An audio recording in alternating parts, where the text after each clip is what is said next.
So we're gonna check out this video from the good brother O'Shea Duke Jackson. We back talking about the city girl mayor, fourth this man to fall in love with her. Wow, let's see what happens. What's good, everybody? It's your boy O'Shea Duke Jackson, back at it again with another episode of The Celebrity Jump. Today is February the 9th, 2024. And for some of you guys, you'll be very familiar that in 5 days, we're going to have Valentine's Day. Now, Valentine's Day is a day that is celebrated by men and women, but usually it is really set up for couples or people who wanted to be into relationships.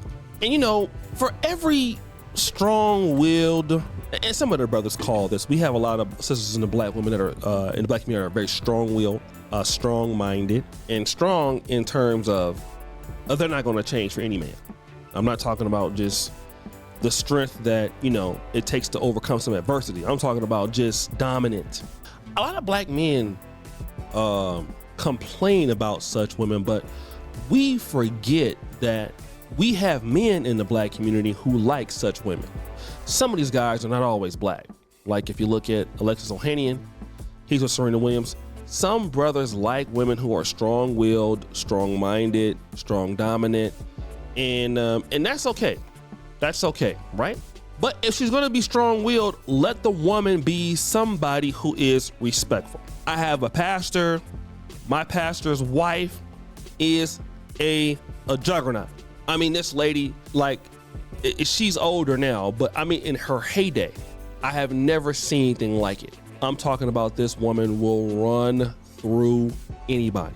But hey, listen, the reason why some of us kids came out of Del Paso Heights is because of her, partly, and the kind of woman that she was. So hey, I gotta, you know, hey, it was sorry for him, but hey, I appreciate her. I won't call her name, but if I was ever to see her, I would thank her for loving us as kids, even though she probably made this guy's life a living hell.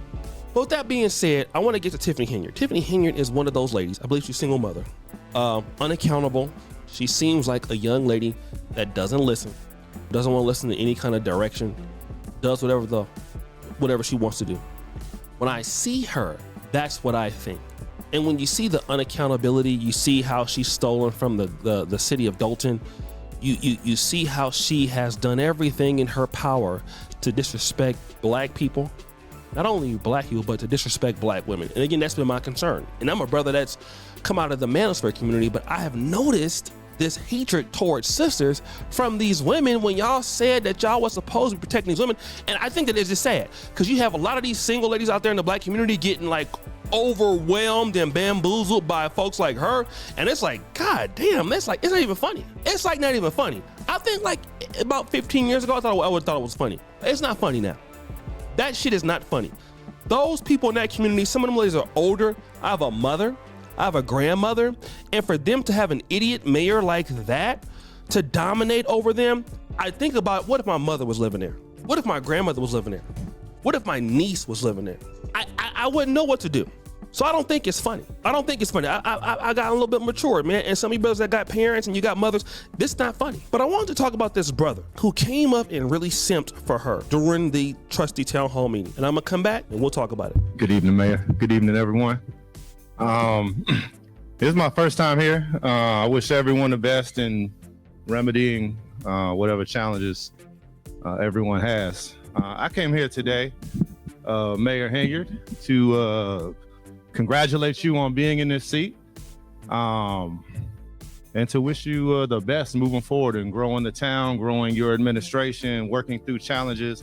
That's my daughter right there. She's a straight A student, and I wanted her to see a young black woman who is leading, who is in a position of leadership, display of the possibilities. I'm not knowledgeable on all of everyone's issues, the details of them. Seems like, you know, from the outside looking in, you know, just politics. But the stuff I hear about, I see a lot of arguing. That's one of the reasons I came, because, I love a good argument.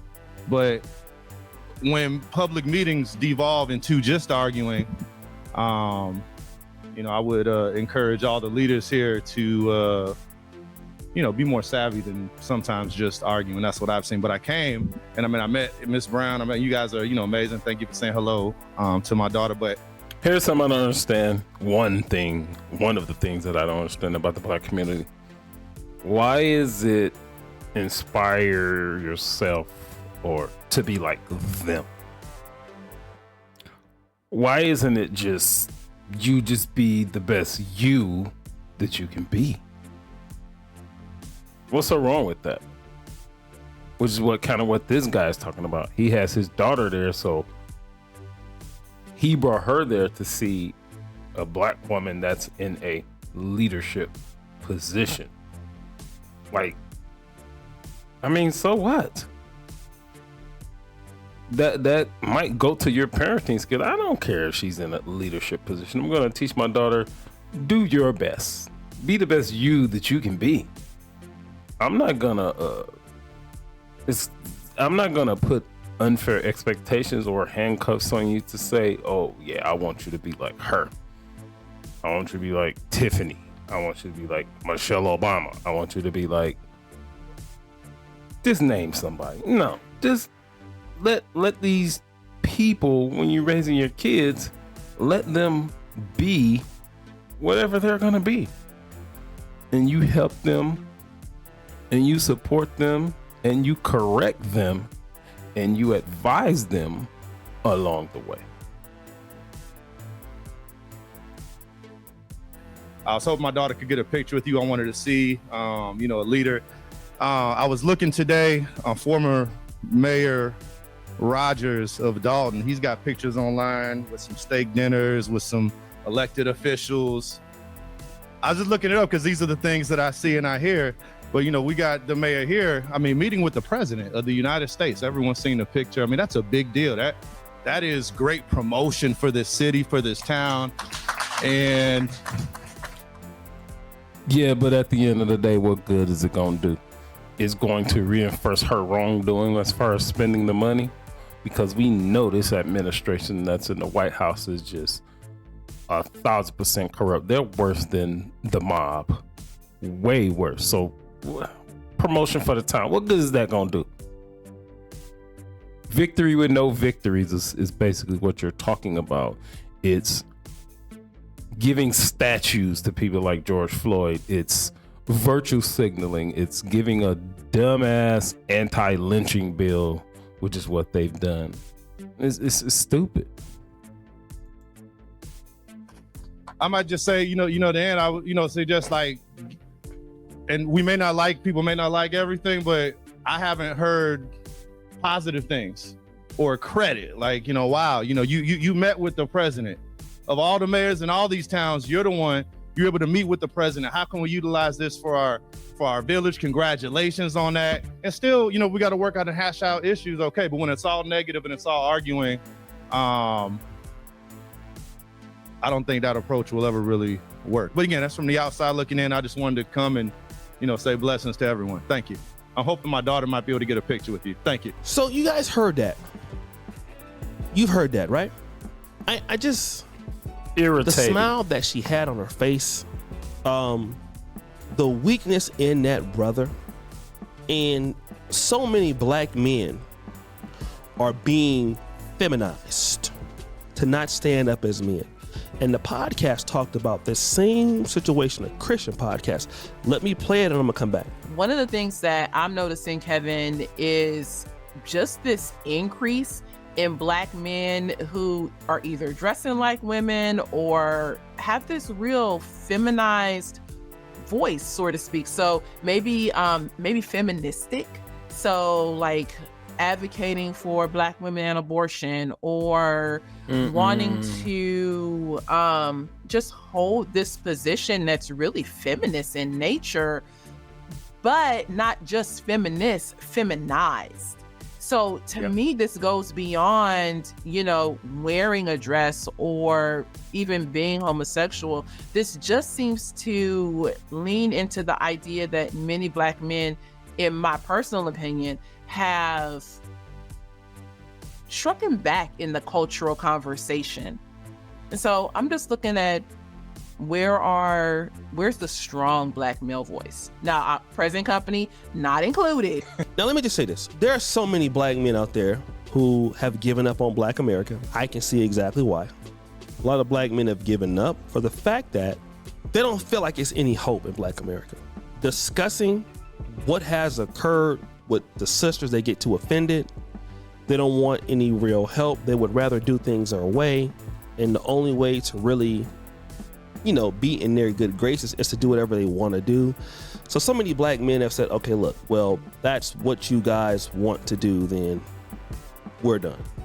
All right, we're done. Fine. Okay, that's one thing. But secondarily, I really want to say something if I can. Here's something that's important. And what is important is clearly this. What is important here is that you have a man who clearly sees there's something wrong with this lady. And because you want cool points, you don't want to stand up for what is right. And you say your daughter, you have a young daughter that is at a certain age. Do you want your daughter to have a role model like this? And she's sitting up there like smiling and taking it all in and skinning and grinning and all this. And that's because a lot of black men that will participate will be like this guy. Most black men will just shut up and not say nothing. Like, okay, well, we won't say anything about it. We won't say anything about this at all. We'll just leave it alone. However, with that being the case, this is what you get. This is what you get when black men don't want to stand up, or they feel like they don't need to stand up because they're tired. You get guys like this who come in and they just lie to ladies and they say, hey, listen, we like what you do. We like the fact that you're stealing from the town. Oh my God, you went to DC. Oh my God, on the town's money. The guys are lame. And do you think that a lady like her respects a guy like this? No woman in her right mind will respect a guy like that. None. Nobody will. Okay? No woman respects a man like that. They figure that you are very weak, you're very soft, you're not serious, or you're probably very stupid. That's what they think. And I would probably believe that, you know what? They're probably right. Who wants to be around a man who doesn't stand up for his goddamn self? Like, who wants to engage with somebody like that? You're not serious, that's for sure, okay? You're a clown, that's for sure. And you're out here just doing whatever you want. So guys, what do you think? It's your boy And so yeah, a guy like this, I think he might be looking for a position in her administration, because I guarantee you, after this meeting was over, he said, can my daughter get a picture with you? I guarantee they exchanged numbers and this, that, and the other. And he probably has a position in her administration in one capacity or the other. But I don't care who you are, what you look like, where you come from. When you're doing wrong, I ain't gonna never support you. My own mom could be doing wrong. I'm gonna check her on it. And we know in the black community, mom can't do no wrong. We know that. Nah, bruh. If it's place and time to where you need to be checked, and I'm the one that's gonna check you, I don't care who you are. I'm gonna do it. Does not matter.